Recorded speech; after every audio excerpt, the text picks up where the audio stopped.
Përshëndetje dhe mirë se vini në episodin e parë të ciklit të ri Zëri i Studentëve, një podcast i realizuar nga Laboratori Mediatik i Universitetit Ismail Qemali të Vlorës. Unë jam Dea dhe sot kam kënaqësinë të jem me dy studente të vitit të tretë të degës së anglishtes, Denisën dhe Këzen. Vajza, mirë se erdhët. Mirë se gjetëm. Të cilat do të ndajnë me ne përvojat, sfidat dhe sukseset e tyre gjatë viteve universitare. Ky cikël synon të sjellë më afër zërin e studentëve, mendimet, ëndrat dhe përpjekjet e tyre për të ndërtuar të ardhmen. Vajza, si lindi dëshira juaj për të studiuar degën e anglishtes? A ishte zgjedhja juaj e parë apo erdhi si rjedhoje një vendimi të dytë që doli i suksesshëm? Unë do thoja që për mua ka qenë zgjedhja e parë, ka qenë një ëndër që ka lindur që herë, ndoshta pa filluar gjimnazi. Gjithmonë kam pasur pasion gjuhët e huaja, kulturën, komunikimin, kështu që vendosa të eci në atë rrugë dhe ja ku jam sot duke vijuar në ëndrrën time. Po për ty, Denisa? Ndërsa për mua ka lindur që ku kam qenë një fëmijë, sepse vazhdoja një kurs anglishte dhe zysha atje ka qenë inspirim për mua.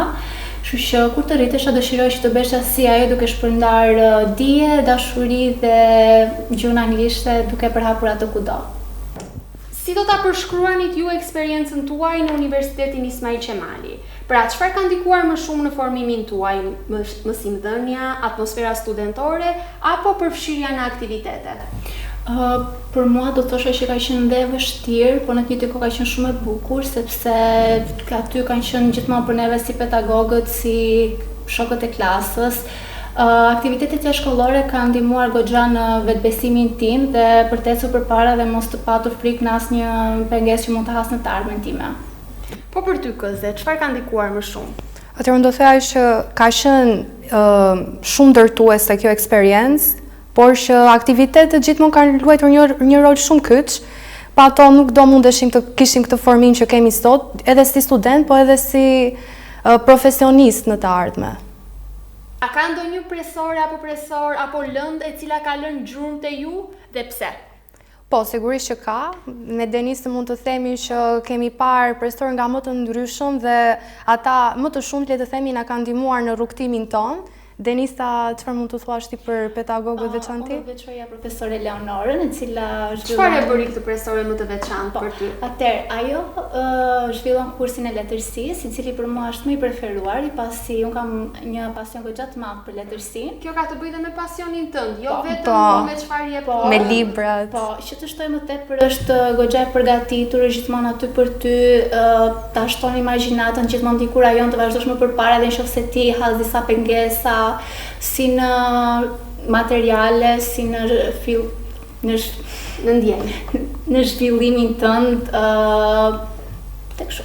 Por që mund të shtoja edhe diçka, për shembull, tani kohët e fundit në vitin ton të tretë të fundit bachelor, kemi kursin e përkthimit dhe do thoya profesore Ilda Kananin që kemi filluar kursin e përkthimit. Mua për shembull, edhe pse nuk kemi shumë që po e kryejm këtë kurs, më ka lënë shumë bresa, pasi jemi duke praktikuar dhe gjuhën në profesionin ton të ardhshëm, po edhe duke parë në kontekste shumë të reja, edhe sigurisht që jemi duke gjithashtu shumë argëtuese, sepse nuk është se zhvillojmë orën vetëm me leksione, bëjmë disa lojra për ta pasur më të lehtë dhe për ta pasur më me qef përkthimi. Duke bërë aktivitete. Bresa që kanë lënë këta profesor, po themi, në jetën tuaj, kanë të bëjnë vetëm me atë çfarë ata përcjellin për sa i përket mësimdhënies, apo ju mbështesin dhe në mënyra apo forma të tjera për sa i përket jetës sociale, për sa i përket jetës studentore? Keni ndonjë rast? Atëherë do thoya që sigurisht ata nuk na shtyn vetëm në jetën studentore dhe në atë karrierën që do krijojmë në të ardhmen, po sigurisht edhe në atë personale, se kemi gjithmonë sfida që ne mund të ndjehemi të lodhur apo gati për të dorëzuar, ata janë atje gjithmonë për ne, për të na shtyrë më përpara dhe mos të dorëzohemi kaq lehtë. Nuk është se kemi ndonjë rast konkret, por ata flasin në përgjithësi për pengesat që mund të hasim në jetë dhe na japin goxha këshilla të vlefshme për jetën, si mund t'i kalojmë ato, si mos të dorëzohemi lehtë. Po mos të dorëzohemi asnjëherë. Po patjetër, sepse në fakt detyra e një profesori, e një edukatori në fakt është edhe pjesa e edukimit në tërësor, jo vetëm për sa i përket mësimdhënies. Vajza, apo në ndonjë program Erasmus Plus apo ndonjë bashkëpunim ndërkombëtar, keni marrë pjesë, si e keni përjetuar? Unë për vete kam marrë pjesë, ka qenë madje kohët e fundit që kam përfunduar në Universitetin Pavol Jozef Kosice Slovaki. Ka qenë një nga eksperiencet më të bukura që unë kam përjetuar, ka qenë shumë brezgjdënës ku ti je në një komunitet të gjerë me kultura ndërkombëtare, ti e shikon gjuhën në një ambient tjetër nga klasa ku ti je duke studiuar, kështu që nuk do ta ndroja me asgjë. Në eksperiencën tënde, cila ishte diferenca apo ndryshimi më i madh që ka midis mësimdhënies atje dhe mësimdhënies tu apo dhe jetës studentore dhe mënyrës se si organizohen studentët? Ka shumë ndryshim, të themi të vërtetën. Përveç se kemi kultura të shumta, do thoya që ishte edhe vetë ambienti studentor më i pasuruar. Kishe shumë dëshirë të shkoje në shkollë në disa raste apo të merrje pjesë në aktivitete. Shikoja një ndryshim të madh në sallat, në auditoriumet, ku pedagogu ka qenë duke shpjeguar dhe shkoja një pasion shumë të madh dhe aty ti pyesje veten që anglishtja nuk është vetëm një gjuhë, ku këtu në Shqipëri ndonjëherë të nënvlerësojnë pak kur mendojnë që ti po studion gjuhën angleze, por që atje e shikoje shumë lart dhe ti mendoje sa shumë dyer kam në të ardhme për të hapur. Ju studioni gjuhë angleze apo gjuhë letërsi angleze? Gjuhë angleze. Po. Aty përfshin të gjitha. Po, të gjitha. Letërsi, mënyrat e komunikimit. Çdo gjë që përfshin gjuhën angleze, historinë. Ti Denisa ke pasur ndonjë eksperiencë ndërkombëtare? Jo, fatkeqësisht kam pasur, por kam shumë dëshirë që në një të ardhme të shkoj pse jo, sepse mendoj që është një eksperiencë goxha e lehshme. Gjithmonë, unë për vete përderisa e kam përjetuar, ua sugjeroj të gjithëve, nuk e jam shumë pro kësaj dhe të them që mos se lini mbas të mundësi. Po patjetër se ka të bëjë dhe shkëmbimi i eksperiencës me student të huaj. Nuk është njësoj si t'jesh këtu dhe t'jesh andej dhe njerëzit të mësojnë shumë, jo vetëm shkolla, kështu që ja vlen ta jetosh. Këse ka apikuar dhe për një bursë tjetër, po, të cilën e kanë në Riga, në Letoni. Në fakt jam akoma në pritje, unë nominova, por po pres akoma nga universiteti. Të urojmë shumë suksese dhe shpresoj shumë që ta marrësh. Faleminderit. Duke ndryshuar pak temën e pyetjeve, do të kalojmë cila është sfida më e madhe që ju keni përballur, me cilën ju jeni përballur gjatë studimeve? Për mua ka qenë menaxhimi i kohës dhe ngarkesa e tepërme. Dhe për mua. Sepse nga gjimnazi në universitet ka goxha ndryshim si në zhvillimin e lëndës, në ngarkesën e menaxhimit të kohës. E ke pasur të vështirë përshtatjen? Në fillim po. Po që pastaj me kalimin e kohës u përmirësua sepse edhe ambienti, mësuesi. Çfarë të ndihmoi më shumë që të përshtatësh edhe çfarë këshille do të jepje për sa i përket menaxhimit të kohës apo përshtatjes nga jeta e një gjimnazisti në jetën e një studenti? Në fillim normalisht do të jetë vështirë sepse nuk është se mësohesh direkt. Është një ambient i ri ku po hyn. Diçka të re, por që duke punuar fort ja arrim, po sigurisht. Po për ty? Do thaj që dhe unë po thuaj se gjithë studentët të problem kemi me menaxhimin e kohës sepse të ndash jetën personale, aktivitetet studentore, pashtu dhe bagazhet e studimeve janë të tepërta, sidomos kur kam qenë në Erasmus, ka qenë më e tepërt kjo sepse shikoja si një student që jetonte vetëm në fund, po kisha edhe shoqet, por që ti nuk ishe një familje aty që të ndihmonte, por ti duhet të gatuaje, duhet të laje, duhet të bëj gjitha vetë, kështu që ti duhet ti menaxhosh këto. Kjo është një nga, si të thuash, sfidat më të mëdha që unë kam hasur. Dhe vajza, çfarë ju motivoi juve në momentin që ndiheshit të lodhur dhe të pasigurt? Çfarë ju bëri të esnit para?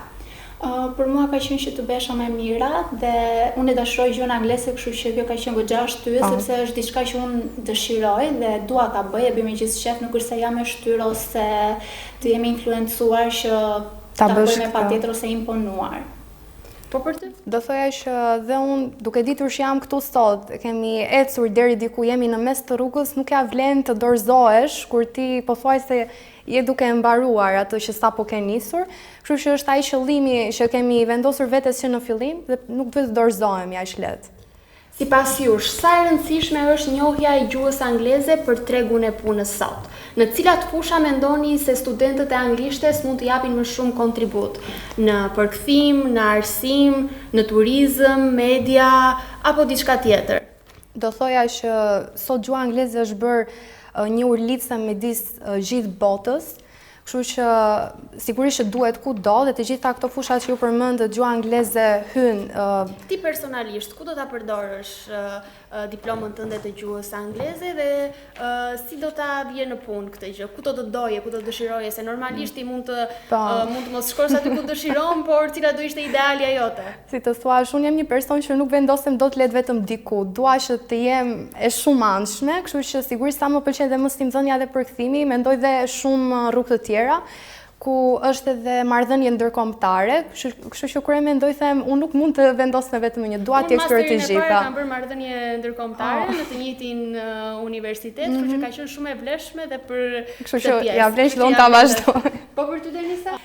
Si që thash dhe më përpara, një inspirim shumë i madh për mua ka qenë edhe profesorja e kursit, kështu që dëshiroj që në një të ardhme të bëhem si ajo dhe çfarë bën profesorja e kursit që për ty është bërë idhulli dhe shembulli që do të zgjedh? Ajo ka qenë shumë e dashur, gjithmonë ishte aty, nuk është se ishte vetëm profesorja e kursit që Pra ti do të bëhesh profesore, është ideja. Po, do të vazhdoj në mësimdhënie. Po, mësimdhënie së gjuhës angleze, po.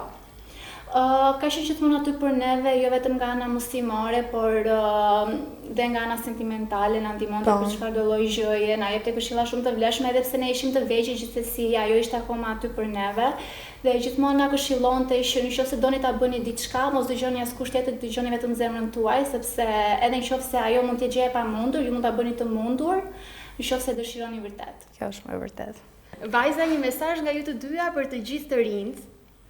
Atëherë, nëse ata duan të vazhdojnë gjuhët e huaja, do thaj që mos të hezitoni, nëse kanë pasion për kulturat, është një derë që, si të thuash, asnjëherë nuk të lë mbrapa, do të krijojë si një karrierë dhe brenda vendit, po ashtu dhe jashtë. Unë do thoya që dëgjoni vetëm zemrën tuaj, sepse aty keni përgjigjen e duhur dhe bëni çfarë të keni qef. Dhe çfarë do t'ju thoshit maturantëve të qytetit të Vlorës apo dhe mëtej, të cilët do të zgjedhin degën e anglishtes në Universitetin e Vlorës? Të kemë bestim në vetvete dhe gjithmonë ta gjejnë zërin brenda tyre, mos të dorëzohen lehtë, mos të kemë frikë për asgjë, sepse çdo gjëje në fund do dalë një përgjigje. A është zgjedhja e duhur Univlore? Po. Sepse ka një staf pedagogjik të mrekullueshëm, ka aktivitete të shumta, të ofron goxha mundësi dhe jashtë shtetit për të zhvilluar Erasmus, për shembull. Do thëja jemi si një familje deri diku, jemi shumë komfort me njëri tjetrin, nuk e ndjen ambientin e huaj, kështu që unë mendoj se përshtatesh direkt. Një këshill apo motivim për studentët e rinj që sapo e kanë nisur këtë vit rrugëtimin universitar? Atëherë unë si që përmenda do thëja që mos hezitoni, nëse ju doni diçka, vraponi drejt saj, mos keni frikë për asgjë. Kjo është. Mirëson do thoya mos të dorëzoni edhe nëse hasni disa probleme gjatë rrugës, sepse do të zhduken edhe do dilni në përfundimin që i dëshironi. Vajza, unë ju falenderoj pa mas që ndatë Prite. Po për sa i përket Erasmusit, këshilla që ju do të jepnit për studentët? Do thoya që është një rrugëtim që të bën të zbulosh veten dhe nëse do ju jepet shansi dhe për të aplikuar, do them provojeni, nuk do pendoheni për atë çka do jetoni. Do jetë periudha më e bukur e jetës tuaj. Unë do thosha mos hezitoni sepse është një eksperiencë plus në jetën tuaj, e cila do t'ju vlejë goxha në të ardhmen. Vajza, ju falenderoj që ndat me ne për vojat, emocionet dhe ëndrat tuaja.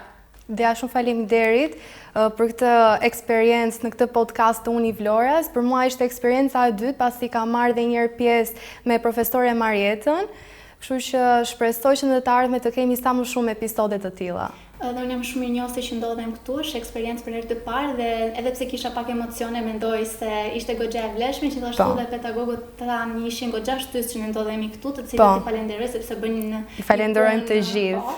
Bëjnë një punë goxha të mrekullueshme në formimin tonë. Për mua, ky podcast është një dëshmi se zëri i studentëve ka peshë, frymëzim dhe forcë për të ndryshuar mënyrën se si ne e shohim arsimin. Faleminderit që ishit me ne në zëri i studentëve nga Laboratori Mediatik i Universitetit të Vlorës. Deri në episodin tjetër, mos harroni se çdo histori studentore është një dritare e re për të ardhmen.